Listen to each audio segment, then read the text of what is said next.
ទឹកនោមផ្អែមគឺជាជំងឺរ៉ាំរ៉ៃដែលលេចឡើងដោយលំពែងលែងផលិតសារធាតុអាំងស៊ូលីនបានគ្រប់គ្រាន់សម្រាប់តម្រូវការរបស់សរីរាង្គកាយ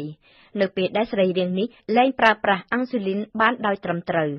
ជំងឺទឹកនោមផ្អែមមានពីរប្រភេទធំៗគឺជាជំងឺប្រភេទទី1និងប្រភេទទី2និងមានពីរដំណាក់កាលទី1គឺជាដំណាក់កាលដែលមានកម្រិតជាតិស្ករក្នុងឈាមឡើងខ្ពស់និងទី2ជាដំណាក់កាលស្មុគស្មាញបង្កជាផលវិបាកផ្សេងៗទឹកនោមផ្អែមត្រូវបានគេចាត់ទុកជាជំងឺស៊ីវិល័យដែលចំនួនអ្នកកើតបានកើនឡើងស្ទើរជារៀងរាល់ឆ្នាំ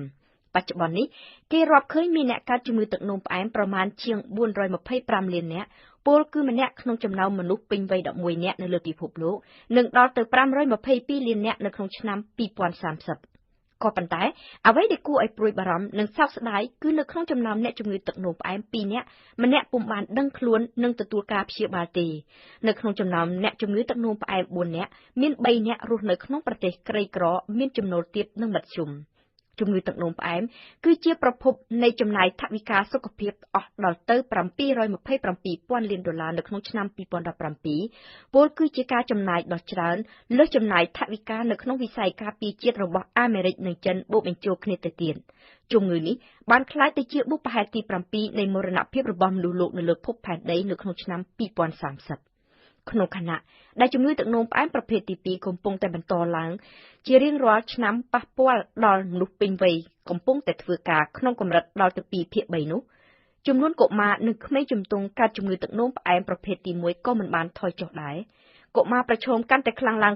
នឹងហានិភ័យកើតជំងឺទឹកនោមផ្អែមនេះនៅទូទាំងពិភពលោកតែម្ដងនេះបើតាមលទ្ធផលនៃការសិក្សាដែលរាប់ឃើញមានក្មេងកើតជំងឺដល់ទៅជាង1លាននាក់ហេតុដូច្នេះហើយបាទជាអង្គការសុខភាពពិភពលោកមានកម្មវត្ថុចង់ការពារឲ្យអស់ពីលទ្ធភាពកុំឲ្យមានអ្នកកើតជំងឺថ្មីហើយបើការពារមិនជាប់ក៏យ៉ាងហោចណាស់អាចជួយទប់ស្កាត់កុំឲ្យជំងឺនេះបង្កផលវិបាកប៉ះពាល់ដល់ជីវភាពរស់នៅប្រចាំថ្ងៃរបស់អ្នកជំងឺចុះប្រធានបទសម្រាប់ទិវាឆ្នាំ2018ដែលផ្ដោតទៅលើគ្រួសារនិងជំងឺទឹកនោមផ្អែមមានន័យយ៉ាងណាទៅវិញមានន័យថាជំងឺទឹកនោមផ្អែមជាជំងឺតពូជឬយ៉ាងណាយើងស្ដាប់ប្រសាសន៍របស់លោកវិជ្ជបណ្ឌិតទូចខុននាយករងមន្ទីរពេទ្យព្រះកុសុមៈនិងជាប្រធានមជ្ឈមណ្ឌលជំងឺទឹកនោមផ្អែមមិត្តភាពកម្ពុជាកូរ៉េនៃមន្ទីរពេទ្យព្រះកុសុមៈជម្រាបសួរលោកវិជ្ជបណ្ឌិតបាទជំរាបសួរនៅឆ្នាំនេះអង្គការសុខភាពពិភពលោកបានជ្រើសរើសរៀបចំកម្មវិធីទិវាប្រយុទ្ធប្រឆាំងនឹងជំងឺទឹកនោមផ្អែមដោយផ្ដោតទៅលើគ្រួសារនិងជំងឺថាតើប្រធានបទនេះមានអត្ថន័យយ៉ាងណាដែរចា៎បាទជារៀងរាល់ឆ្នាំសហព័ន្ធជំងឺទឹកនោមផ្អែមអន្តរជាតិបានដាក់ចេញនៅប្រធានបទខុសៗគ្នាពីមួយឆ្នាំទៅមួយឆ្នាំក្នុងគោលបំណងធ្វើយ៉ាងណាឲ្យអ្នកជំងឺទឹកនោមផ្អែមបានយល់ដឹងច្បាស់អំពីរបៀបព្យាបាលរបៀបការពារថែរក្សាខ្លួនដើម្បីជៀសវាងឲ្យបានអំពីផលប៉ះពាល់ដោយសារជំងឺទឹកនោមផ្អែមនេះដោយឡែកទិវាជំងឺទឹកនោមផ្អែមពិភពលោកឆ្នាំ2018នេះមានប្រធានបទសំខាន់ផ្ដោតទៅលើគ្រួសារនិងជំងឺទឹកនោមផ្អែមយុទ្ធនាការនេះនឹងមានគោលបំណងគឺទី1បង្កើននូវការយល់ដឹងអំពីផលប៉ះពាល់នៃជំងឺទឹកនោមផ្អែមទៅលើគ្រួសារនិងមួយទៀតគឺចង់លើកកម្ពស់តួនាទីរបស់ក្រុមគ្រួសារឲ្យបានយល់ដឹងនិងចូលរួមជាមួយអ្នកជំងឺក្នុងការគ្រប់គ្រងការថែទាំការការពារនិងការអប់រំនៃជំងឺទឹកនោមផ្អែមនេះតួនាទីរបស់ក្រុមគ្រួសារជាមួយអ្នកទីសំខាន់មែនទែនធ្វើយ៉ាងណាយើងទាំងអស់គ្នាត្រូវចូលរួមជាមួយនឹងអ្នកជំងឺបាទចាមិនមែនមានន័យថាបើសិនជានៅក្នុងក្រុមគ្រួសារយើងមានម្នាក់មានកើតជំងឺទឹកនោមផ្អែមហើយយើងនាំគ្នាភ័យព្រួយខ្លាចប្រឈមនឹងជំងឺនេះដែរទេឬបាទមិនមែនដូច្នោះទេតាមពិតនៅលើពិភពលោកយើងនេះភាគច្រើននៃករណីអ្នកជំងឺភាគច្រើនគឺជាជំងឺទឹកនោមផ្អែមប្រភេទទី2ដែលមានប្រហែលពី90ទៅ95%នៃជំងឺទឹកនោមផ្អែមទាំងអស់ហើយដែលជំងឺទឹកនោមផ្អែមប្រភេទទី2នេះទំហំភាគច្រើនយើងអាចការពារបានតាមរយៈការធ្វើលំហាត់ប្រាណ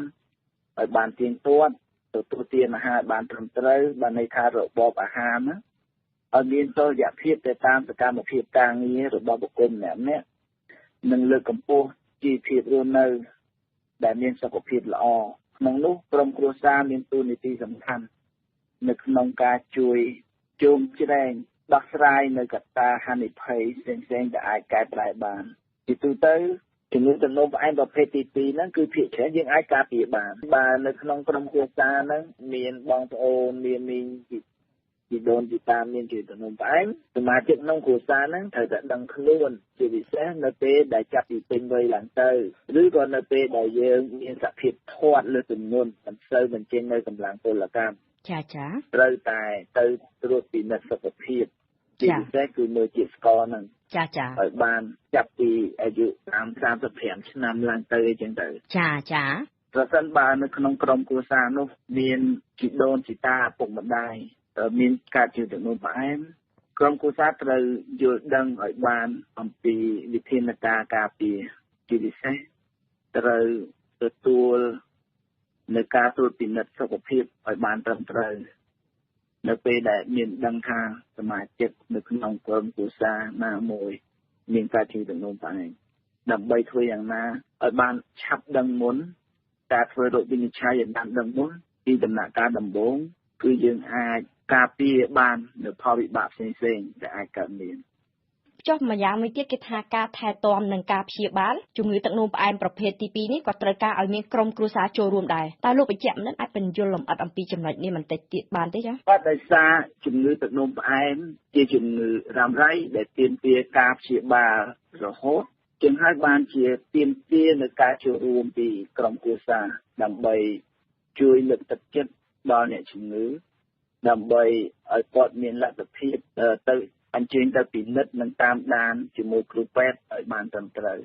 ទទួលទាននៅរបបអាហារឲ្យបានត្រឹមត្រូវដោយឡែកខ្ញុំសង្កេតឃើញថាមានក្រុមគ្រួសារខ្លះគាត់បានធ្វើការបែងចែកសម្លឬក៏ម្ហូបអាហារនោះជាពីរផ្នែកជាពីរឆ្នាំងពីរចានការធ្វើរបៀបនេះគឺជាការមិនត្រឹមត្រូវទេទោះបីជាយ៉ាងណាក៏ដោយអ្នកជំងឺទឹកនោមផ្អែមត្រូវទទួលទានអាហារជាមួយនឹងក្រុមគ្រួសាររឹតតែចាំបាច់ទៀតនោះអ្នកជំងឺទឹកនោមផ្អែមច្រើនតែមានបញ្ហាប្រឈមទៅនឹងដំបៅជើងដែលទាមទារឲ្យក្រុមគ្រួសារចូលរួមជាប្រចាំត្រូវជួយចូលរួមថែទាំនិងជាពិសេសពិនិត្យទៅលើផ្នែកជើងជាប្រចាំឲ្យបានរាល់ថ្ងៃប្រសិនបើមានបញ្ហាអ្វីឆ្លែកនៅនឹងផ្នែកជើងចំជើងបាតជើងសូមផ្ដល់ព័ត៌មានជូនទៅដល់គ្រូពេទ្យជាបន្ទាន់ដើម្បីធ្វើយ៉ាងណាជៀសវាងបានឲ្យនៅផលវិបាកដែលអាចកើតមានចំពោះបញ្ហាទៅលើដំបៅជើងក្រុមគ្រួសារក៏មានតួនាទីចាំបាច់សំខាន់ជាទៅនឹងផ្អែមជួបនៅផលវិបាកធ្ងន់ធ្ងរដូចជាមានបញ្ហាទៅលើការងងឹតភ្នែកការកាត់ជើងជាពិសេសគឺដល់ដំណាក់កាលចុងក្រោយនៃការខូចតម្រងនោមដែលឈាមរហូតដល់ការលាងឈាមនោះគឺទាមទារនៅការថែទាំនិងការលើកទឹកចិត្តពីសំណាក់ក្រុមគ្រួសារនេះជាការចាំបាច់ជំងឺទឹកនោមផ្អែមនេះហើយដែលជាដើមហេតុដែលបណ្ដាលឲ្យមានជាជំងឺបេះដូងជំងឺស្ទះឬក៏ដាច់សរសៃឈាមខួរក្បាលជំងឺងងឹតភ្នែកជំងឺខ្សោយតម្រងនោមនិងការកាត់ជើងជាដើមប្រសិនបើមិនមានការព្យាបាលនិងការតាមដានជាមួយគ្រូពេទ្យឲ្យបានត្រឹមត្រូវនៅពេលដែលទើបចាប់ផ្ដើមធ្វើរោគវិនិច្ឆ័យពីដំណាក់កាលដំបូងចាសសូមអរគុណលោកវិជ្ជបណ្ឌិតសូមបញ្ជាក់ថាលោកទីខុនគឺជានាយករងមន្ទីរពេទ្យព្រះកុសុមៈនិងជាប្រធានមជ្ឈមណ្ឌលជំងឺទឹកនោមផ្អែមមិត្តភាពកម្ពុជាកូរ៉េនៃមន្ទីរពេទ្យព្រះ